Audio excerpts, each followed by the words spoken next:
رسوله الكريم أما بعد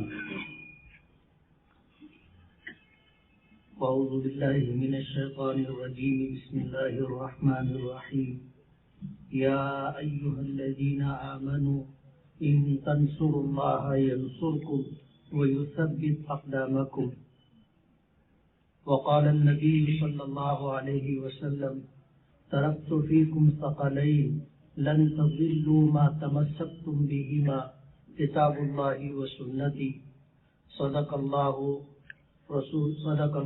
الكريم وصدق رسوله النبي الكريم۔ صدر محترم حافظ عباس صاحب، اس مجمع میں تشریف فرما علماء کرام، بزرگوں اور دوستوں، دھولیا والوں کی محبت ہے کہ انہوں نے ایک ایسے عنوان پر مجھے بولنے کا موقع دیا جو آج ہم تمام مسلمانوں کی انتہائی سخت ضرورت ہے۔ دھولیا کوئی مالیگاؤں سے بہت دور نہیں ہے۔ مالیگاؤں کے حالات آپ جانتے ہیں، دھولیا کے حالات ہم جانتے ہیں۔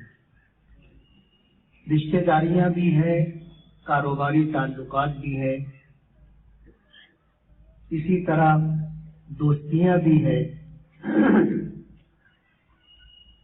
ہم اپنے حالات سے بخوبی واقف ہیں۔ جیسے جیسے زمانے نبوت سے دور ہوتا جا رہا ہے، قیامت قریب آتی جا رہی ہے، ایک کے بعد ایک اس طرح کے حالات آج دنیا میں رونما ہو رہے ہیں، جس سے نبرد آزما ہونا اور پھر سرخرو اور کامیاب ہو کر کے زندگی گزارنا انتہائی مشکل ہوتا جا رہا ہے۔ نبی کریم صلی اللہ علیہ وسلم کی وہ حدیث مبارک کہ ایک زمانہ آئے گا کہ تمام دنیا کے لوگ اس طرح مسلمانوں پر ٹوٹ پڑیں گے جس طرح بھوکے لوگ دسترخوان پر، تھال پر، پیالوں پر ٹوٹ پڑتے۔ آج ہمارا سب سے بڑا جرم یہ ہے کہ ہم مسلمان ہیں، سب سے بڑا جرم یہ ہے کہ ہم اللہ اور اس کے رسول پر ایمان لائے ہیں، سب سے بڑا جرم یہ ہے کہ ہم اس دین اور شریعت کی پاسداری کرتے ہیں جو دین قیامت تک کے لیے آیا ہے، جو دین اللہ اس کے رسول کا عطا کردہ ہے، جو دین انتہائی مستحکم اور مضبوط ہے، جس دین کی بنیاد اللہ اس کے رسول کے ارشادات و احکامات پر۔ آپ اگر دیکھو گے تو دنیا میں دو طرح کے قوانین و احکام آپ کو ملیں گے۔ ایک تو وہ قانون ہے جو اللہ اس کے رسول نے ہمیں عطا کیا، اور دوسرا وہ قانون ہے جو دنیا میں انسان بناتے ہیں۔ ہر ملک کا اپنا ایک دستور ہوتا ہے، آئین ہوتا ہے، ہر ملک کا اپنا ایک سنویدھان ہوتا ہے۔ جیسے ہمارے ہندوستان کا آئین، دستور اور سنویدھان ہے۔ ملک آزاد ہوا تھا، ملک کی آزادی سے پہلے انگریزوں کی حکومت تھی اور ہندوستان میں ہم اور آپ غلامی کی زندگی گزار رہے تھے۔ ہمارے علماء اور اکابرین نے، ہمارے بزرگوں نے، اولیاء کرام نے، ایمان والوں نے اس ملک کی آزادی کے لیے سب سے پہلے آواز بلند کی تھی اور سب سے پہلے اس راستے میں جدوجہد اور کوشش کی تھی۔ وجہ اس کی یہ تھی کہ یہ ملک ہم سے چھینا گیا تھا۔ انگریزوں کے آنے سے پہلے اس ملک پر مسلمان حکمران تھے۔ بنگال میں نواب سراج الدولہ کی حکومت تھی، یہ ہندوستان کا ایک کونا ہے۔ میسور میں سلطان فتح علی ٹیپو کی حکومت تھی، وہ ہندوستان کا ایک دوسرا کونا ہے۔ ہندوستان کے وسط میں مغلوں کی حکومت تھی، نظام کی حکومت تھی، الگ الگ نوابوں کی حکومت تھی۔ ہندوستان میں ہم مسلمان حکمراں تھے، انگریزوں نے یہ ملک ہم سے چھینا تھا۔ تو ظاہر بات ہے کہ جب یہ ملک ہم سے چھینا گیا تھا تو انگریزوں نے ملک کو چھیننے کے بعد سب سے زیادہ ظلم و ستم کا نشانہ ہم مسلمانوں کو ہی بنایا تھا۔ ایک زمانہ گزرا، شاہ عبدالعزیز رحمت اللہ علیہ نے اس ملک کی آزادی کے لیے فتویٰ جاری کیا۔ یہ عنوان الگ ہے، لیکن میں آپ کو یہ بتانا چاہتا ہوں کہ یہ ملک ہمارا تھا، ہم اس پر حکمراں تھے، انگریزوں نے یہ ملک ہم سے چھینا تھا اور انگریزوں نے اپنا ایک نظام بنایا تھا، ایک قانون جاری کیا تھا۔ جب یہ ملک ہم سے چھینا گیا تھا تو اس کی آزادی کے لیے انگریزوں سے یہ ملک واپس لینے کے لیے سب سے پہلے جدوجہد مسلمانوں نے اور خاص طور پر علماء کرام نے شروع کی، اور اس کی وجہ میں آپ کو بتا دوں۔ انگریزوں نے جب اس ملک کو ہم سے چھینا تو چھیننے کے بعد انہوں نے جو پروگرام بنایا تھا وہ پروگرام یہ تھا کہ اس ملک سے اسلام اور مسلمانوں کو ختم کر دیا جائے۔ جب انہوں نے یہ پروگرام بنایا کہ اس ملک سے اسلام اور مسلمانوں کو ختم کر دیا جائے تو ظاہر بات ختم کر دی جائے اور ہم سے ووٹ دینے کا حق بھی چھین لیا جائے۔ موجودہ حکومت اسی راستے پر چل رہی ہے۔ اس لیے میں یہ کہنا چاہتا ہوں کہ انگریزوں کی حکومت اس حکومت سے بہت اچھی تھی،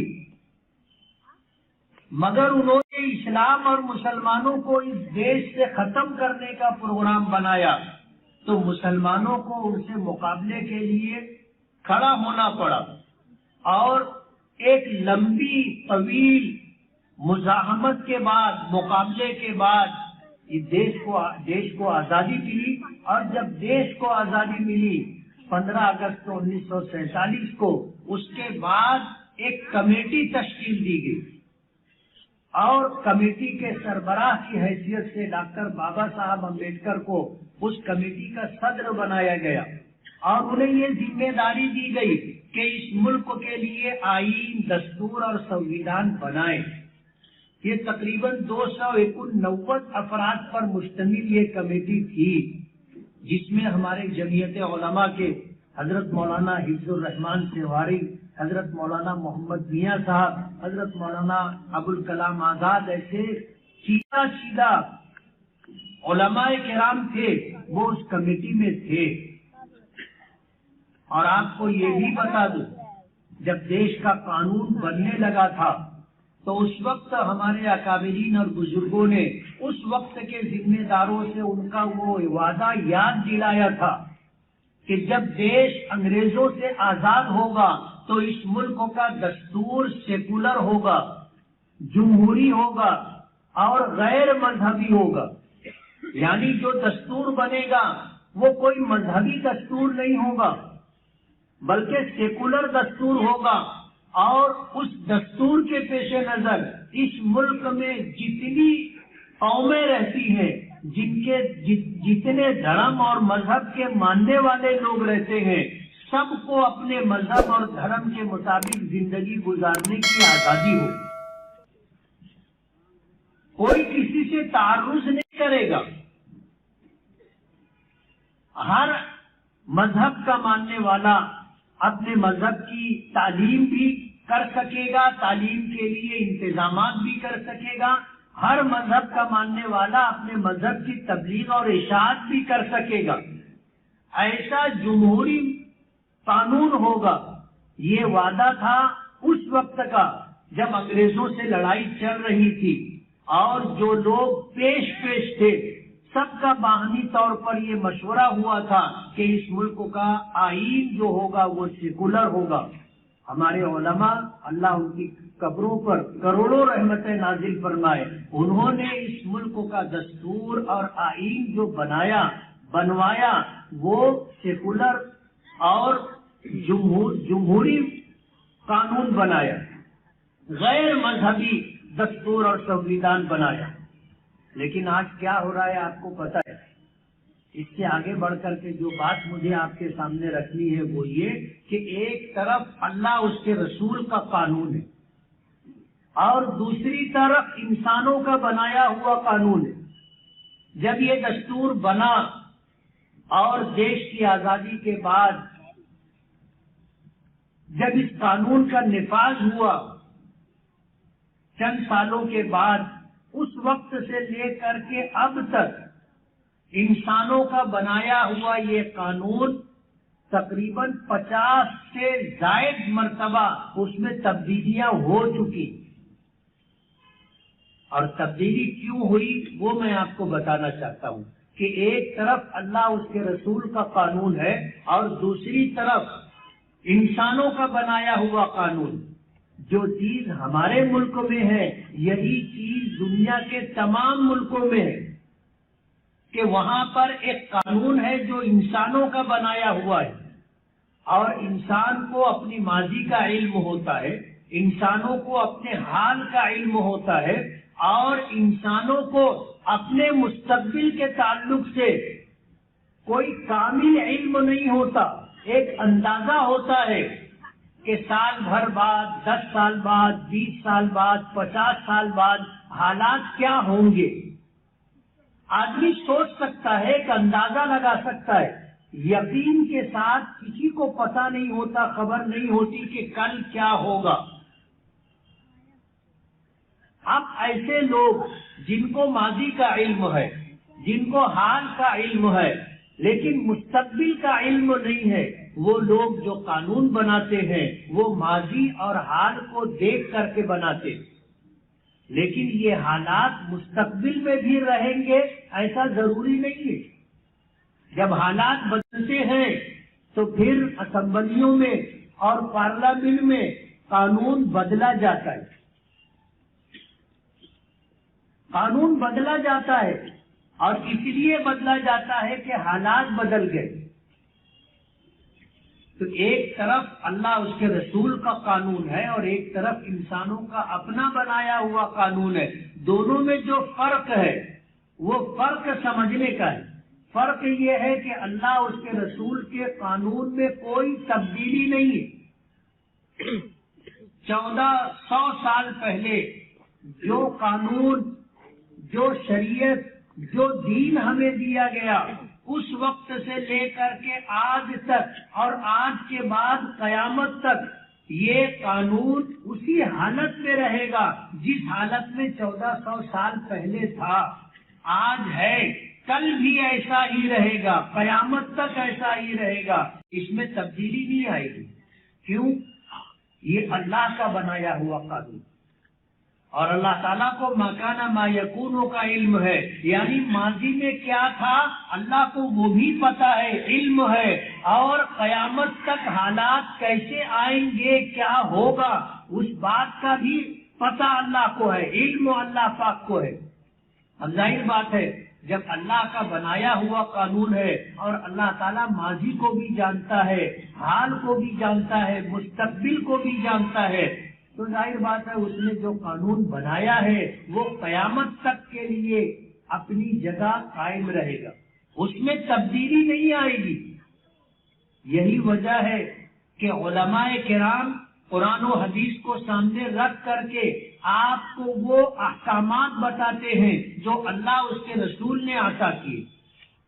ہم اپنی طرف سے کچھ نہیں بتاتے. ایک عالم کا کام، ایک مفتی کا کام، ایک قاضی کا کام، ایک مبلغ کا کام، ایک مدرس کا کام، ایک ایمان والے کا کام اللہ اس کے رسول کے احکامات کو بتلانا ہے. بس تبدیلی کا حق کسی کو اللہ پاک نے نہیں دیا. خود نبی کریم صلی اللہ علیہ وسلم صاحب شریعت تھے. اللہ پاک نے قرآن کریم اتارا تو قرآن کریم میں یہ بتا دیا گیا کہ نبی کریم صلی اللہ علیہ وسلم جو کچھ کہتے ہیں یہ من جانب اللہ ہوتا ہے. بذریعے وحی آپ سے وہ کہلوایا جاتا ہے، اللہ کی طرف سے رہنمائی اور ہدایت ہوتی ہے جس کے مطابق وہ لوگوں تک اللہ کے احکامات واضح کر کے پہنچاتے اور بتاتے۔ نبی کریم صلی اللہ علیہ وسلم کے ارشادات قرآن کریم کی تفسیر ہے۔ ظاہر بات ہے، ایک طرف اللہ اور اس کے رسول کے قانون، دوسری طرف انسانوں کا بنایا ہوا قانون۔ انسانوں کو جتنا علم ہوتا ہے اس علم کے مطابق قانون بناتے ہیں، اور جب حالات بدل جاتے ہیں تو بعد میں آنے والے پھر قانون بدلتے، اس میں ترمیم کرتے، اس میں تبدیلی کرتے۔ آج ہم لوگوں پر جو حالات ہیں پورے ملک میں، بلکہ یوں کہو کہ پوری دنیا میں آج ایمان والوں پر جو حالات ہیں وہ ہم میں سے ہر واقف شخص کو پتہ ہے، سب جانتے، اور جن کو جتنا زیادہ علم ہے حالات کا وہ اتنے زیادہ پریشان اور بے چین۔ جن کو پتہ نہیں ہے، حالات کا اندازہ نہیں ہے، ان کو کوئی پریشانی، کوئی بے چینی نہیں، لیکن جن کو حالات کا علم ہے، دشمنوں کی سازشوں کا، ان کی پلاننگ کا پتہ ہے، ان کی راتوں کی نیند اڑ گئی ہے۔ آج ملک کے حالات کیسے ہیں سب کو پتہ ہے، میں اس کی تفصیل میں نہیں جانا چاہتا۔ ظاہر بات ہے کہ آج ہم اس ملک میں ہیں اور اس ملک میں کیا ہو رہا ہے سب کو پتہ ہے۔ عربی کا جملہ ہے صاحب البیت ادری بما فی، گھر والا جانتا ہے گھر میں کیا ہے۔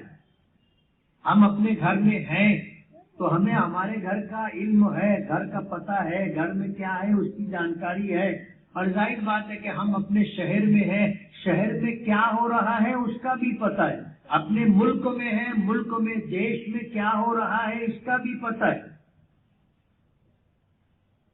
موجودہ حالات ہم لوگوں کے لیے انتہائی ناگفتگو، انتہائی تکلیف دہ۔ ملک کی آزادی کے بعد سے آج تک ہم لوگوں کے ساتھ کیا ہوا ہے سب کو پتہ ہے۔ سچر کمیشن کی رپورٹ نے جو حالات حکومت کے سامنے رکھے اس کا ایک جملہ ہے اور بہت مشہور جملہ ہے، بار بار آپ نے سنا ہوگا کہ اس ملک میں مسلمانوں کی حالت دلتوں سے بھی زیادہ پسماندہ ہے۔ ہم لوگ جہاں اچھی تعداد میں ہے، ہم لوگ اس تعداد کی وجہ سے، مل جل کر کے رہنے کی وجہ سے، اکٹھا رہنے کی وجہ سے قدر محفوظ ہے۔ آپ اندازہ کرو ان لوگوں کے بارے میں دیہاتوں میں جو دو چار مکانات ہیں، شہروں میں جو منتشر ہو کر کے رہتے ہیں، الگ الگ مکانات ہیں، بازو میں کون ہے دوسرے مذہب کا ماننے والا، آگے پیچھے اوپر نیچے اس طرح کے رہنے والے لوگ ہیں، ان کی دینی حالت اور ان کی سماجی حالت کیا ہے ہم نہیں اندازہ کر سکتے۔ ایسے حالات میں جب ایسے ناگفتہ اور تکلیف دہ حالات کے ساتھ دنیا میں مسلمان جی رہا ہے اور سب یہ چاہتے ہیں کہ ہمارے حالات بدلے، ہمارے حالات بدلے اور بے روزگاری سے نکل کر کے روزگار پالے، ہم پریشانیوں سے نکل کر کے اچھے حالات میں آ جائے، بیماریوں سے نکل کر کے صحت پالے، ذلت کی زندگی ختم ہو جائے، عزت کا مقام مل جائے، سماج کے اندر باوقار طریقے سے ہم زندگی گزارنے لگے۔ ہر سنجیدہ، ہر وہ شخص جو اپنے لیے، اپنے بچوں کے مستقبل کے لیے فکر مند ہے، اس کی یہی سوچ ہے۔ ظاہر بات ہے کہ حالات ہیں تو حالات ہم پر کیوں ہے، پہلے ہمیں اس کا جائزہ لینا ہوگا۔ نبی کریم صلی اللہ علیہ وسلم نے آج سے 1400 سال پہلے ایک جملے میں ہمیں بتا دیا، ایک جملے میں اس بات کی نشاندہی کر دی، فرمایا اعمالکم